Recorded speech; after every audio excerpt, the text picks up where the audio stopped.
Chapter 32. Jacob also went on his way, and the angels of God met him. When Jacob saw them, he said, "This is the camp of God." So he named that place Mahanaim. Jacob sent messengers ahead of him to his brother Esau in the land of Seir, the country of Edom. He instructed them, "This is what you are to say to my master Esau. Your servant Jacob says, I have been staying with Laban and have remained there till now.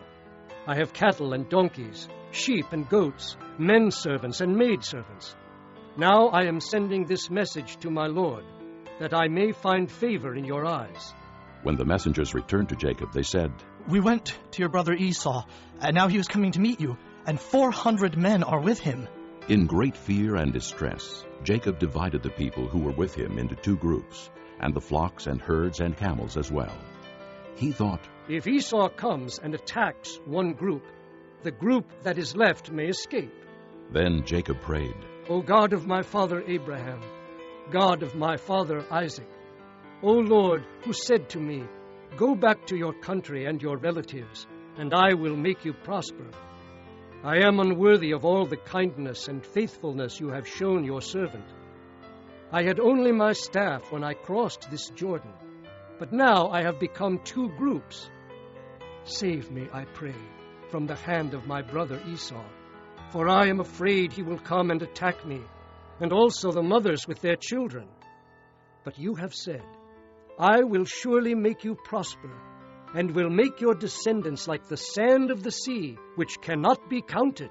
He spent the night there, and from what he had with him he selected a gift for his brother Esau, 200 female goats and 20 male goats, 200 ewes and 20 rams, 30 female camels with their young, 40 cows and 10 bulls, and 20 female donkeys and 10 male donkeys.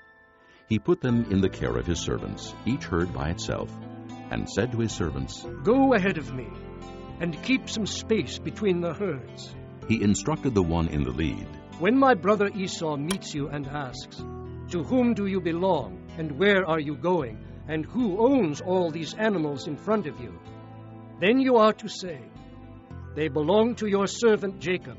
They are a gift sent to my lord Esau, and he is coming behind us. He also instructed the second, the third, and all the others who followed the herds. You are to say the same thing to Esau when you meet him, and be sure to say, Your servant Jacob is coming behind us. For he thought, I will pacify him with these gifts I am sending on ahead.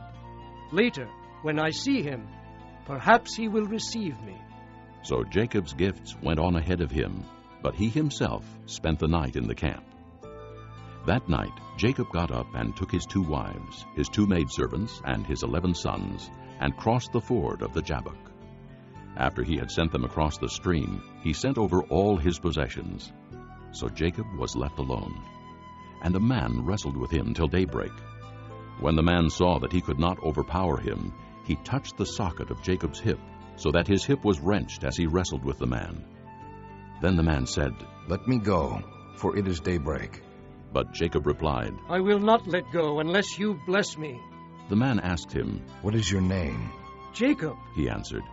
Then the man said, Your name will no longer be Jacob, but Israel, because you have struggled with God and with men, and have overcome.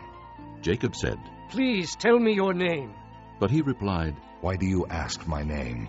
Then he blessed him there. So Jacob called the place Peniel, saying, It is because I saw God face to face, and yet my life was spared.